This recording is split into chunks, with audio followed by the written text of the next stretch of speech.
Muy buenas. Vamos a comenzar hoy con lo que me han enseñado las tres grandes religiones, el judaísmo, el cristianismo y el islam, son practicadas por miles de millones de personas en todo el mundo. Y esa creencia hace que hayan generado durante miles de años una gran cultura mundial. Los confines de estas creencias llegan a todos los aspectos de nuestra vida. Incluso los ateos, los que nunca creen y que nunca creerán, han podido comprobar que vivimos en un mundo donde tanto los derechos humanos como las filosofías morales, tanto de lo que pensamos sobre la vida, sobre la muerte, sobre el sexo, sobre el matrimonio, todo está condicionado por las creencias religiosas del pasado, que han sido la base de creencias donde se han levantado las culturas. Así que, en mi caso personal, he avanzado mucho cuando he estudiado la mística de las tres religiones y a los elementos más clave de cada una de ellas. Quédate hasta el final de este vídeo porque voy a compartir contigo datos muy interesantes de las tres religiones que también te pueden ayudar a ti.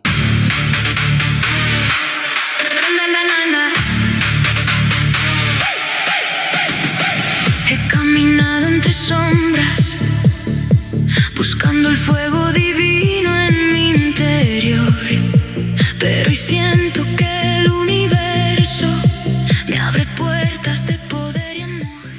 Lo primero de todo, quiero que tengas una perspectiva amplia, que estoy reflejando unas opiniones muy subjetivas de mi visión particular de las creencias.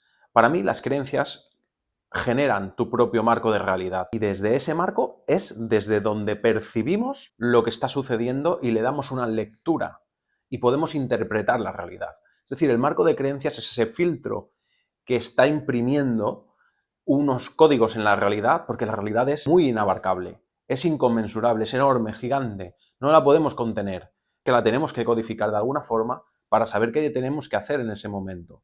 Y también marca tus límites, tus creencias. Así que estamos hablando de un territorio muy importante en tu vida. Aunque seas ateo, tienes creencias en algo, puedes creer en la ciencia o puedes creer en la física y esas creencias también marcan tus límites de la realidad. Pues empecemos con la primera de las religiones, que es el judaísmo, y qué es lo que yo valoro y qué es lo que me ha aportado a mí el judaísmo. Pues yo admiro mucho del judaísmo y de los judíos que he conocido su valor por la inteligencia. El judaísmo tiene un énfasis en la lectura, desde que son muy niños, se les incide a la lectura y a las matemáticas. Todos los juegos con los números, que yo también utilizo, es una sabiduría que proviene de los códigos internos de Dios dentro de los salmos y dentro de la Biblia. Se estudia también en la Cábala hebrea. Toda la numerología se estudian los sefirots del árbol de la vida. Y el árbol de la vida es realmente hacia donde nos tenemos que encaminar, porque el árbol del conocimiento es el del bien y del mal, es el de la dualidad y es el de la muerte. Así que es cierto que el ser humano, según la Biblia, comió del fruto prohibido, que era el árbol del conocimiento, y se alejó de comer del árbol de la vida, que es el que realmente estamos llamados a comer. Por tanto, en el judaísmo se lleva a la persona a comprender al nivel que cada uno tenga, porque ya te digo que es casi imposible de comprender la creación de Dios a nivel humano. Podemos acercarnos a lo que nos ha llegado y podemos ir estudiando, pero no vamos a llegar nunca al conocimiento completo. Sería imposible de abarcar. Entonces yo valoro mucho la inteligencia, la memoria y cómo este pueblo ha sabido explotar los códigos divinos para la abundancia en el mundo material y la manifestación y la supervivencia que han tenido. Porque los hebreos han tenido una cultura muy difícil, ya que tuvieron que salir de Egipto, donde estaban esclavizados, y pasar 40 años en el desierto, alimentándose de un maná celestial que les cambió para siempre como pueblo. Entonces es un pueblo que ha tenido un aprendizaje singular a las otras naciones. Y cómo no se tienen prejuicios con el dinero y se empiezan a entender estas lógicas del dinero, ya que el pueblo hebreo ha tenido que financiarse y sostenerse sin haber tenido un Estado-nación durante 2000 años. Entonces eso les ha tenido que llevar a un estado de supervivencia muy importante en el que han tenido que desarrollar la inteligencia matemática, y los números y las matemáticas que van unidos también lleva el tema financiero, evidentemente, porque tú puedes calcular los ratios de interés, puedes calcular los plazos, y entonces conocimiento de matemáticas profundos, códigos divinos y unidad convierten al judaísmo en una potencia económica cuando no tenían ejército, cuando no tenían fronteras y no tenían ningún país. Con lo cual han podido sobrevivir gracias a la inteligencia, gracias a Dios y a las matemáticas. Si el pueblo judío hubiera abandonado su fe, ni hubiera desarrollado la lectura temprana y el estudio de la Kabbalah, no habrían sobrevivido como pueblo. Así que te estoy hablando de algo tan importante y tan fundamental que asusta. O sea, que te estoy hablando de unas creencias con un poder inconmensurable, que han logrado que un pueblo sobreviva 2000 años sin tener un país propio. Quiero puntualizar que no estoy haciendo un juicio político sobre ninguno de los elementos que voy a nombrar aquí. Yo estoy muy por encima de todos estos juicios y no quiero que estés juzgando, quiero que estés aprendiendo, porque a mí me aportan tanto unos como otros. Pecados todos cometemos. Humanos somos falibles y problemas históricos han tenido todos los pueblos y los seguirán teniendo, sobre todo porque están atrapados en sus propios problemas y no salen de los ciclos que deberían estar saliendo. Pero estos temas no los quiero tocar porque no me interesa. Yo estoy aquí para aprovechar lo bueno que tiene cada tradición y usarlo en mi propio beneficio. Y eso es lo que voy a hacer contigo. Te tienes que suscribir a manuel.guru porque desde aquí yo te escribo para impulsarte hacia adelante. No me importan tus creencias, me importa que conectes, que empujes y que salgas adelante. Así que no te centres en negatividades y mucho menos entres en el laberinto de la religión o en el laberinto de la política. Olvídate de eso, a ti no te conviene. Tú no vives de ello. Tú lo que tienes que hacer es aprovechar la sabiduría y los conocimientos para el bien. El llamado de Dios es una llamada interna para el bien y para el árbol de la vida, que en el fondo es el reencuentro con el código de nuestro origen. Seguimos entonces.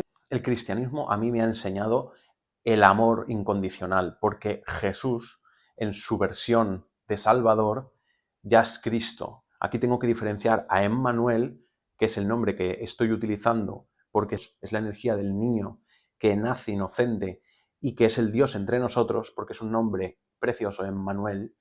Yo lo que quiero es expandir la energía de Emmanuel, pero no ser yo ningún Mesías. No te preocupes. Esto está escrito en la Biblia, que vendrán muchos falsos Mesías. Yo no soy ningún falso Mesías, porque ahora mismo lo estoy diciendo que no soy ningún Mesías.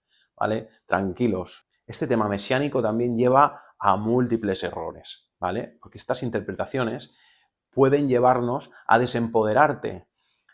Estas visiones mesiánicas del Mesías Salvador pueden llevarte al error de no trabajar en ti mismo, porque estás esperando totalmente una salvación externa. Y Cristo enseñó a que te levantaras de entre los muertos y caminaras con Él, no a que te quedaras sentado esperando, ¿de acuerdo? A nadie le dijo eso. Lo que te tiene que impulsar Cristo, si eres cristiano, es a transformarte, a renacer, a expandir el amor incondicional. Y esta potencia de Dios es incuestionable. Cristo me ha enseñado que se vence a la muerte, que se vence al diablo, porque Cristo se encontró con el diablo en el desierto y le venció, porque no entró en sus tentaciones, y me enseñó cómo vencerlo. Después me enseñó el amor incondicional.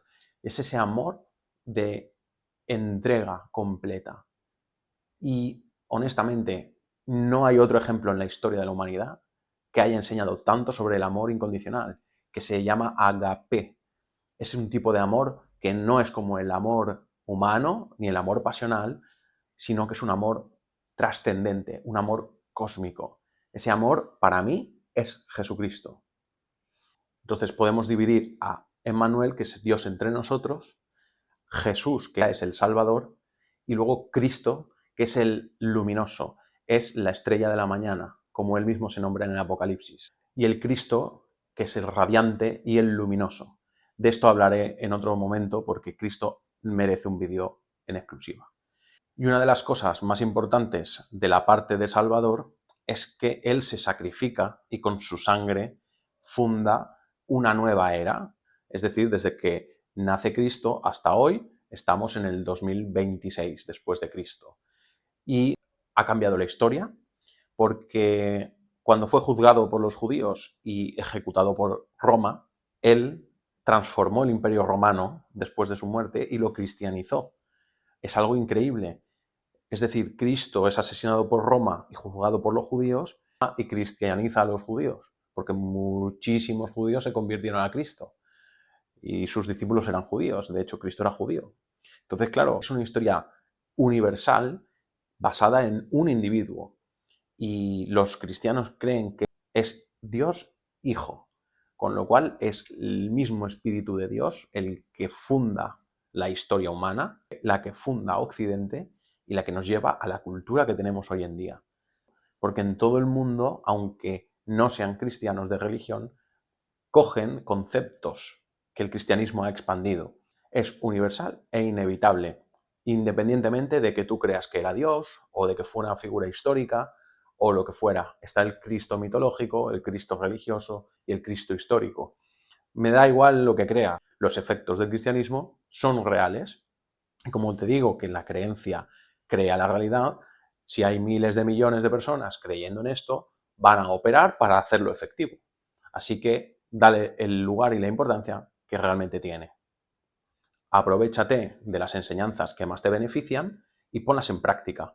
Por ejemplo, el no odiar al enemigo, sino intercambiar favores para transformarlos en amores. O sea, eso es algo revolucionario, porque la ley ojo por ojo establece que hay que acabar con las personas. Y la ley de Dios en el mundo, la ley de Cristo, dice que no, que hay que amar al enemigo y que hay que poner la otra mejilla, que hay que ser muy valiente para hacer esto, porque transformas al malo en bueno, ya no te devuelve mal, estás cortando con el látigo del mal.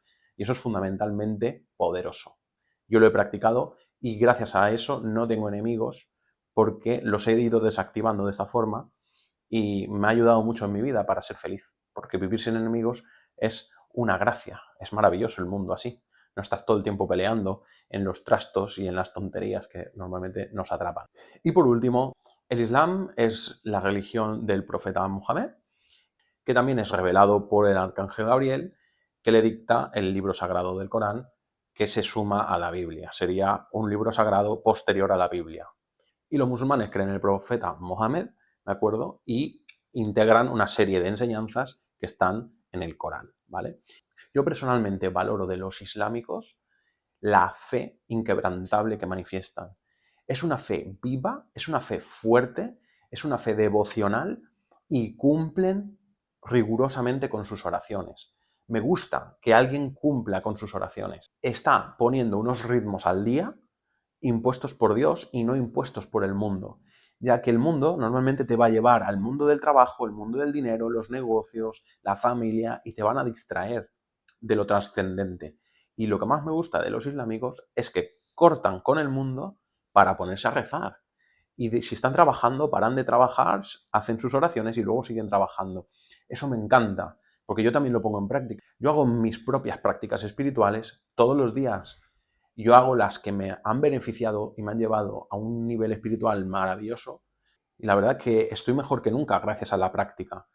Entonces, yo sé que si dejas de practicar, te olvidas automáticamente. Tu cuerpo se empieza a desorientar y ya entras otra vez en una era en la que ya te has perdido de la parte trascendente. Tienes que anhelar y buscar a Dios, porque es que si no, no lo vas a encontrar. Dios no es un dictador que viene a cogerte así, decirte, ven para aquí, vamos a hacer esto. No, Dios te ha creado libre. Entonces tienes que acercarte tú. Si tú no te acercas, te lo pierdes. Entonces aquí los islámicos me demuestran la fe inquebrantable, la persistencia en la práctica y imponer a Dios antes que el mundo. Eso me gusta mucho de ellos. También me gusta mucho de los islámicos su ayuno, el Ramadán. Me gusta porque otras religiones no practican tan estrictamente el ayuno, lo hacen mucho más fácil o simplemente pues eliminan unos alimentos durante una Pascua, pero no hacen verdaderamente ayuno completo de no ingerir alimentos. Y yo he practicado el ayuno y es una maravilla. Yo he llegado a estar 3 o 4 días sin comer absolutamente nada y estaba maravillosamente bien. estado sano, he dormido bien, me he sentido ligero, han sido días productivos, he trabajado con una ligereza, tenía una sensación de liviandad, de no necesidad. Ayunar a veces calma la ansiedad y cuando ayunas el cuerpo entra en estado de limpieza, en estado de purificación, porque empieza a eliminar todo lo que no le dejas con las digestiones, ¿no? Lo que tú no le permites cuando estás siempre comiendo, digiriendo y dándole trabajo. La digestión ocupa mucho trabajo para el cuerpo y liberarlo de ese trabajo durante unos días es una sensación increíble. Yo te la recomiendo que la experimentes. Y sobre todo si haces prácticas espirituales en el mismo momento en el que estás ayunando. Da igual tu religión o tu espiritualidad. Tú ponlo en práctica, aunque sea durante un día, y me cuentas tus resultados. Honestamente, vas a llegar a niveles que ni te planteabas que podrías haber llegado. Pruébalo. Me lo pones luego en comentarios. Otra de las cosas que me gustan mucho de los islámicos es su familiaridad. Cómo tienen familias con muchos hijos. Sus mujeres, por ejemplo, van vestidas con unas túnicas y no van todos los días a comprarse ropa, sino que tienen sus prendas, comparten con modestia con sus hijos. Yo creo que hay que aprender esa humildad de tener una vida sencilla, unas prendas sencillas y compartir, tener más hijos, todo eso me gusta de ellos. O tienen familias numerosas y están muy unidos como clanes. Y eso a mí me da mucha alegría porque veo que han prevalecido esos valores frente a la disolución que plantean las teorías modernas, ¿no? Que es la disolución familiar y la disolución de la persona en sí misma, que se busque el individuo ante la comunidad. Y este islamismo, que sí que es cierto que en los países más avanzados como Turquía, como Marruecos, son ya muy occidentales, en el peor de los sentidos, ¿no?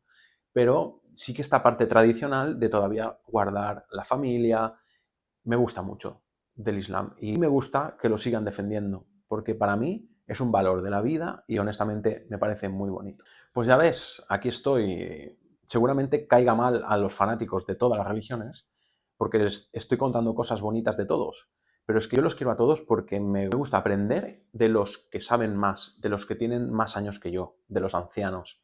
Y no hay nada más anciano que una religión, que lleva miles de años dándose vueltas sobre sí misma y purificándose. Lo que queda hoy en día es ese hilo conductor de la tradición, son pequeños diamantes y pequeños tesoros de sabiduría que han resistido a los embates de la historia.